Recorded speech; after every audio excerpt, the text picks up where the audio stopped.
The Sonic franchise, just like many other IPs and franchises, has had its up and downs, but I think it's safe to say that there have been a bit more disappointments rather than praise. As people like to state, ever since the year 2020, there has kind of been a resurgence towards people loving Sonic and coming back to have hope in the series, which is now known as the Renaissance era.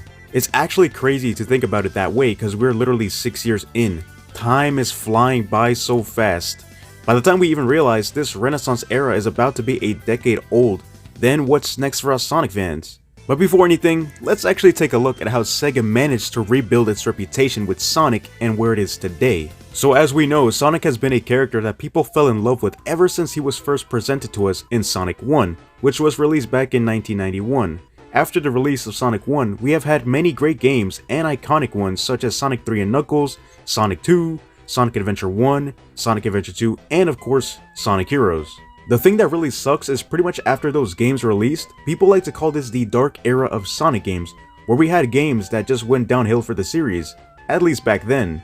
Games such as Sonic 06, which almost destroyed the franchise, left a mark in the fandom where it felt like Sega could never recover after the broken and buggy mess that game was. But although Sonic 06 almost killed off the franchise, we did get other great games which helped out a ton, such as Sonic Rush, which was the first ever game to implement the boost formula, and people loved it. And of course, as you guys already know, the game came out for the Nintendo DS. Which is crazy to think about because who would have expected the boost formula be implemented to a handheld console? Crazy things, right? Fast forward to Sonic Unleashed, where that game was hated at first, but now is adored by many. We had the boost formula implemented in 3D, and the fans loved the day stages, but the Werehog is what left a sour taste in many people's mouths.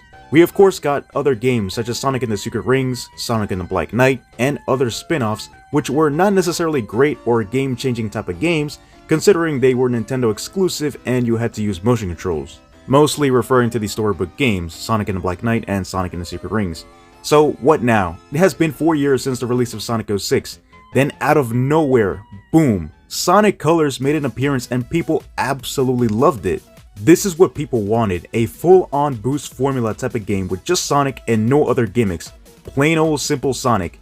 And this game actually saved the franchise back then, considering it got an 8.5 rating from IGN. Of course, over time, many people have started to dislike the game for many reasons, but at least we moved on from the era of Sega trying to find their footing, or did we? At this time, we got Sonic Generations, which was another game that Sega wanted to play safe, to please the fans, and was well received. Sonic Generations to this day is one of the best Sonic games we have ever gotten. After the release of Colors and Generations, people thought that Sonic was finally back until Sega wanted to try something new and gave us games such as Sonic Lost World and Sonic Boom Rise of Lyric, which were two games that many fans hated and were not received well.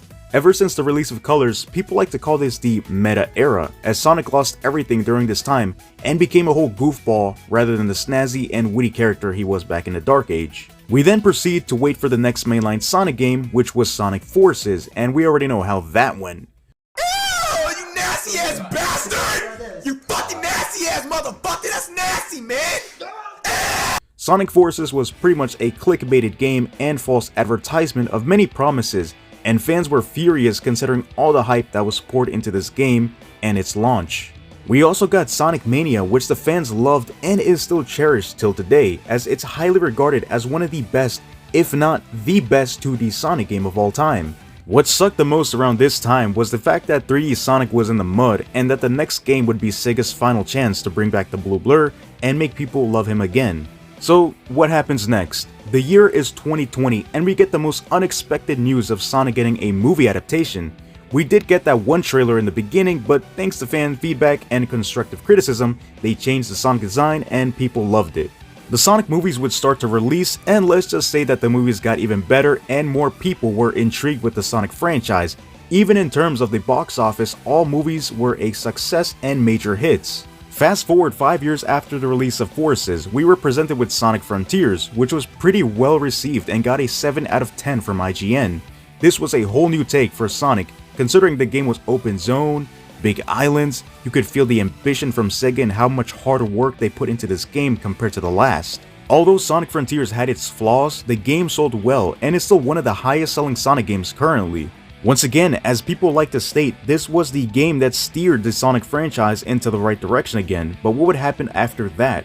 Yep, all the chains broke loose and Sega was going to show the Sonic fandom all the hard work they have putting into the series. Frontiers was doing great and the movies were doing wonders, getting newer audiences into the franchise. After the release of Sonic Frontiers, we got Sonic Superstars, which was another 2D classic Sonic game, which was received with mixed opinions, but overall got a 7 out of 10 from IGN, which was another great sign of what's to come. Fast forward to 2024, we get the most unexpected thing, Fearless, the Year of Shadow, which was a whole year dedicated to my boy, and that was such a hype and fun time considering we got the release of Sonic X Shadow Generations, which was received so well, getting a 9 out of 10 from IGN, and of course Sonic Movie 3 would continue to break records as well. Shadow Generations sold 1 million copies during its launch day, which was something we were not expecting and was a major success for Sega, and I'm sure they were celebrating like crazy. Taking one of the most loved Sonic games and remastering it, and creating a new title inside it having a fan favorite character, it was destined to sell well. People were only praising the game, and not only that, but we also had the success of Sonic Movie 3, which brought even more newer audiences into the series and overall was just a good time to be a Sonic fan. But it gets better, as towards the end of the year, Sega drops a trailer for a Sonic racing game which nobody expected or saw coming. The title was Sonic Racing Crossworlds, and that got many Sonic fans hyped up and theories started floating around considering there was a glimpse of an extreme gear in the background of that trailer. The thing is, people were actually unsure about this game, but still had hope in Sega after the recent success with Shadow Generations. And I almost forgot to mention this one, but we also got Sonic Prime, which was a new type of TV show that released back in 2022, and although it was somewhat successful, people still have mixed opinions on it. But let's get back on track. So now the year is 2025, and the amount of Sonic content does not end, as we would get the most anticipated game of all time.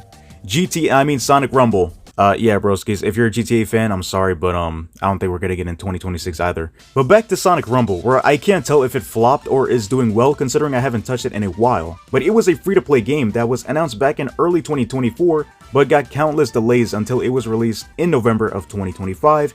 And as you guys already know, the game is pretty much a replica of Fall Guys. Not only that, but Sonic Racing Crossworlds released in September of 2025, and it was a major hit, considering it sold 1 million copies in 1 month, as it was just a racing game, a spin-off. Even the Mario and Nintendo fans preferred this kart racer over the new Mario Kart World, which was insane. Sonic Racing Crossworld was something so unique and brought many new things to the table, getting unexpected crossovers and collabs. To this day, the game still gets updates and will continue getting updates and DLC for the next 2 years apparently. Now fast forward to 2026, what do we have in front of us? As we already know, it is the 35th anniversary of Sonic the Hedgehog, and many fans are speculating that we could maybe see a new 3D mainline Sonic game this year, if not, maybe even next year in 2027. Other things that may happen are remasters or even a remake, which of course the rumored one is Sonic Unleashed or even a remake of Sonic Heroes. All we know is that this year is going to be a year full of surprises from Sega and Sonic Team. We already know that Sonic Movie 4 is in the works and will release early 2027, which will take inspiration from Sonic CD. So yeah, this was the recap and story of how Sega redeemed and pretty much saved the Sonic franchise again and again. Hopefully this time around we can be sure and confident about the Blue Blur and keep him around as long as possible. But hey, what do we think? What are your thoughts on the Sonic series and where do you see it in the next couple of years? Let me know in the comments down below, and I guess I'll see you guys in the next one. For now, stay safe, take care, and peace.